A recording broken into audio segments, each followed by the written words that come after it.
सादर नमस्कार, सादर जय जिनेंद्र।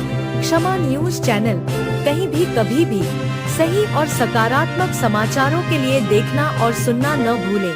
साथ में आपसे विनम्र निवेदन है कि यदि आपने इस चैनल को सब्सक्राइब नहीं किया है तो कृपया अवश्य कीजिए और शेयर और लाइक करना ना भूलें। यह मत समझना कि मैं बहुत बड़ा हूँ तो मेरा कल्याण हो ही जाए।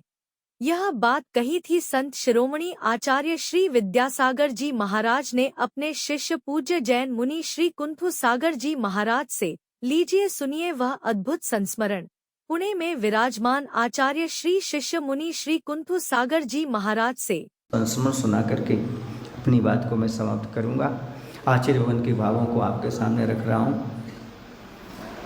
बेगमगंज की बात है, 2007 में चातुर्मास हुआ था और 1 जनवरी को 2008 में आचार्य भगवंत की अगवानी की थी। उसमें धीरज भैया भी साथ में थे। जब अगवानी की पूज्य पुरुषोत्तम सागर जी महाराज हमारे अग्रज थे।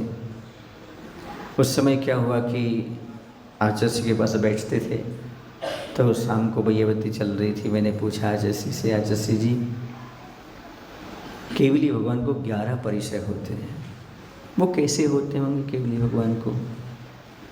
तो बोले एकादश जने। हमने कहा 11 तो होते हैं लेकिन कैसे होते हैं? बोले वेदनीय शेषा, वेदनी कर्म के उदय से होते हैं। सुने ना? तो मैंने कहा हम मोहिनी है नहीं और वेदनी किसकी सपोर्ट में काम करता है? मोहिनी की। तो कैसा अनुभव होता होगा, भूख प्यास कैसे लगते होंगे उनको? तो आचार्य ने एक ही जवाब दिया, देखो कुंथुनाथ का अनुभव कुंथुनाथ के पास है, कुंथुसार का कुंथुसार के पास है, कुंथु जीव का कुंथु जीव के पास है। जब हम केवली बनेंगे तो बता देंगे कैसे अनुभव होता है। क्या बनेंगे? मैंने कहा आचार्य जी आप इतनी तपस्या कर रहे हो, यदि पंचम काल नहीं होता और आपका उच्च सैनन होता तो आपको अभी केवल ज्ञान हो जाता। तो आचार्य उदारता देखना, उदारता। आचार्य क्या बोलते हैं सुनना, वो तो तुम्हें भी हो जाता केवल ज्ञान। तो हमने कहा नहीं आचार्य, हमें तो आपका समोषण चाहिए, अभी नहीं मिल रहा है, अगले भाव में आप समोषण विराजमान होंगे, हम नीचे बैठे होंगे, हमारा भी कल्याण होगा। तो आचार्य हमें भी समोषण चाहिए, तुम्हारा मिल जाए किसी का मिल जाए, हमें तो समोषण चाहिए। हमने कहा नहीं आचार्य आपका समोषण लगेगा और हम सब लोग वहाँ पर बैठेंगे। तो आचार्य बोलते ऐसा नहीं कह सकते, कब किस जीव का कल्याण हो जाए। हमने कहा नहीं आचार्य अब इतनी तपस्या कर रहे हो तो आचार्य ने लॉजिकल बात बताई, आगम सम्मत बात कही। देखो मैं अधिक तपस्या कर रहा हूँ, मान लो तो मैं ऊपर के स्वर्ग में चला जाऊँगा। सुने ना, ऊपर के स्वर्ग में चला गया, 10-12 सागर की आयु मिल गई और तुम नीचे के स्वर्ग में पहले स्वर्ग में आए, 1 सागर 2 सागर 3 सागर ऐसे रहे तो हम तो वहीं लटके रहेंगे।